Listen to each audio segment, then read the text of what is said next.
ನಾಳೆ ಮಂಗಳವಾರ ಚೈತ್ರ ಮಾಸದ ಶುಕ್ಲ ಪಕ್ಷದ ಚೈತ್ರ ಹುಣ್ಣಿಮೆಯನ್ನು ಆಚರಿಸಲಾಗುತ್ತದೆ.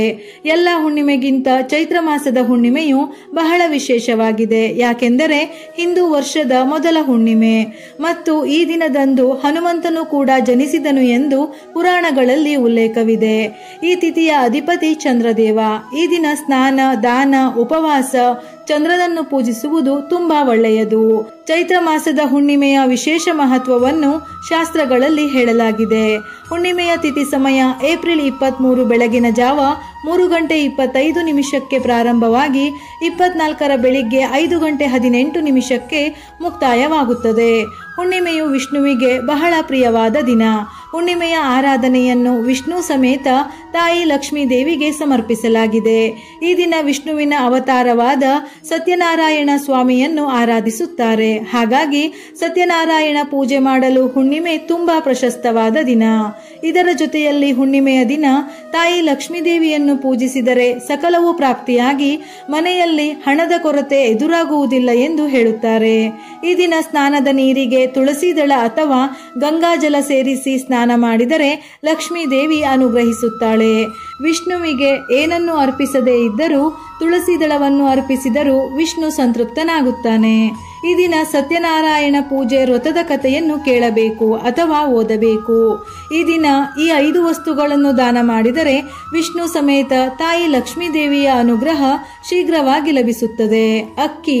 ಚೈತ್ರ ಪೂರ್ಣಿಮೆಯ ದಿನದಂದು ಪವಿತ್ರ ಸ್ನಾನ ಮಾಡಿದ ನಂತರ ಅನ್ನವನ್ನು ದಾನ ಮಾಡಬೇಕು. ಇಲ್ಲವೆಂದರೆ ನೀವು ಹಾಲು, ಅಕ್ಕಿ ಮತ್ತು ಸಕ್ಕರೆಯಿಂದ ಮಾಡಿದ ಪಾಯಸವನ್ನು ಸಹ ದಾನ ಮಾಡಬಹುದು. ಬಿಳಿ ಬಟ್ಟೆ. ಈ ದಿನ ಬಿಳಿ ಬಟ್ಟೆಯನ್ನು ದಾನ ಮಾಡಿದರೆ ನಿಮ್ಮ ಜಾತಕದಲ್ಲಿರುವ ಚಂದ್ರನ ದೋಷಗಳು ನಿವಾರಣೆಯಾಗುತ್ತದೆ. ಬೆಳ್ಳಿ. ಚಂದ್ರನ ಮಂಗಳಕರ ಲೋಹ ಬೆಳ್ಳಿ.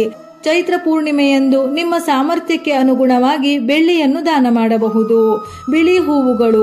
ಈ ದಿನ ಸಂಜೆ ಚಂದ್ರನಿಗೆ ಅರ್ಘ್ಯ ಕೊಡುವಾಗ ಬಿಳಿ ಹೂವುಗಳನ್ನು ಬಳಸಿ ಅಥವಾ ಯಾರಿಗಾದರೂ ಬಿಳಿ ಹೂವುಗಳನ್ನು ದಾನ ಮಾಡಬಹುದು.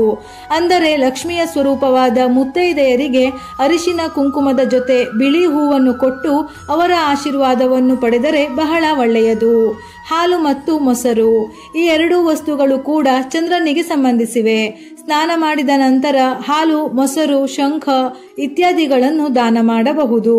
ಚೈತ್ರ ಪೂರ್ಣಿಮೆಯ ದಿನ ಭಕ್ತರು ಈ ವಸ್ತುಗಳನ್ನು ದಾನ ಮಾಡಿದಾಗ ಚಂದ್ರದೇವರು, ವಿಷ್ಣು, ತಾಯಿ ಲಕ್ಷ್ಮಿ ಪ್ರಸನ್ನನಾಗುತ್ತಾರೆ. ಇದು ಅವರ ಜೀವನದಲ್ಲಿ ಹೆಚ್ಚು ಧನಾತ್ಮಕ ಪ್ರಭಾವವನ್ನು ತರುತ್ತದೆ. ಸಂತೋಷ, ಸಮೃದ್ಧಿಯು ಬಹುಪಟ್ಟು ಹೆಚ್ಚಾಗುತ್ತದೆ. ಜಾತಕದಲ್ಲಿ ಚಂದ್ರನ ದೋಷವಿದ್ದವರು ಸಹ ಈ ವಸ್ತುಗಳನ್ನು ದಾನ ಮಾಡಬಹುದು. ಪಂಚಾಮೃತವನ್ನು ತಯಾರಿಸಿ ತುಳಸಿ ಎಲೆಯನ್ನು ಪಂಚಾಮೃತದಲ್ಲಿ ಸೇರಿಸಿ ಸತ್ಯನಾರಾಯಣ ಸ್ವಾಮಿಗೆ ಅರ್ಪಿಸಬೇಕು. ಸಂಜೆ ತುಳಸಿ ಗಿಡದ ಬಳಿ ತುಪ್ಪದ ದೀಪವನ್ನು ಹಚ್ಚಿ ನಂತರ ವಿಷ್ಣು ದೇವನಿಗೆ, ಲಕ್ಷ್ಮೀ ದೇವಿಗೆ ಆರತಿಯನ್ನು ಮಾಡಿ ಚಂದ್ರದೇವನಿಗೆ ಅರ್ಘ್ಯವನ್ನು ಅರ್ಪಿಸಿ ಪೂಜೆಯನ್ನು ಪೂರ್ಣಗೊಳಿಸಬೇಕು.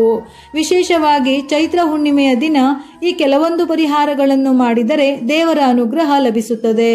ಹುಣ್ಣಿಮೆಯ ದಿನದಂದು ಚಂದ್ರನು ತನ್ನ 16 ಹಂತಗಳಲ್ಲಿರುತ್ತಾನೆ. ಈ ದಿನದಂದು ತೆಗೆದುಕೊಂಡ ಕ್ರಮಗಳನ್ನು ಅತ್ಯಂತ ಪರಿಣಾಮಕಾರಿ ಎಂದು ಹೇಳುತ್ತಾರೆ.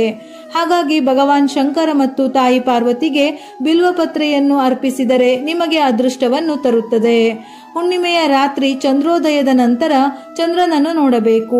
ಚಂದ್ರನಿಗೆ ಹಾಲು ಮಿಶ್ರಿತ ನೀರನ್ನು ಅರ್ಪಿಸಿ ಶುದ್ಧ ತುಪ್ಪದ ದೀಪ ಬೆಳಗಬೇಕು. ಲಕ್ಷ್ಮಿ ಆರಾಧನೆಗಾಗಿ ಈ ದಿನ ಕನಕದಾರ ಸ್ತೋತ್ರ, ಲಕ್ಷ್ಮಿ ಅಷ್ಟೋತ್ತರವನ್ನು ಪಠಿಸಿದರೆ ಉತ್ತಮ ಆರೋಗ್ಯ ಪ್ರಾಪ್ತಿಯಾಗುತ್ತದೆ. ಈ ದಿನ ಲಕ್ಷ್ಮೀ ದೇವಿಯನ್ನು ಪೂಜಿಸಿ ಅರಿಶಿನದ ಉಂಡೆಯನ್ನು ಅರ್ಪಿಸಿ. ಪೂಜೆಯ ನಂತರ ಈ ಅರಿಶಿನವನ್ನು ಹಣ, ಒಡವೆಯನ್ನು ಇಡುವ ಜಾಗದಲ್ಲಿ ಇಡಬೇಕು.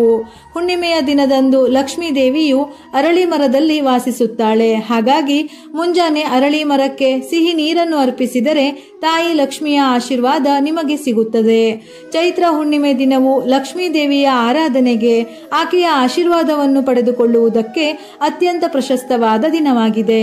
ಚೈತ್ರ ಪೂರ್ಣಿಮಾದ ದಿನದಂದು ನೀವು ಈ ಮೇಲೆ ಹೇಳಿರುವ ಕ್ರಮಗಳನ್ನು ತೆಗೆದುಕೊಂಡರೆ ನಿಮ್ಮೆಲ್ಲ ಸಮಸ್ಯೆಗಳು ಬಹುಬೇಗ ದೂರವಾಗುತ್ತದೆ. ವಿಡಿಯೋ ಇಷ್ಟ ಆಗಿದ್ದಲ್ಲಿ ಮರೆಯದೆ ಲೈಕ್ ಮಾಡಿ. ಹೆಚ್ಚಿನ ಮಾಹಿತಿಗಳಿಗಾಗಿ ನಮ್ಮ ಫೇಸ್ಬುಕ್ ಪೇಜ್ ಅನ್ನು ಫಾಲೋ ಮಾಡಿ. ಉಪಯುಕ್ತ ಮಾಹಿತಿಯೊಂದಿಗೆ ಮತ್ತೆ ಭೇಟಿಯಾಗೋಣ.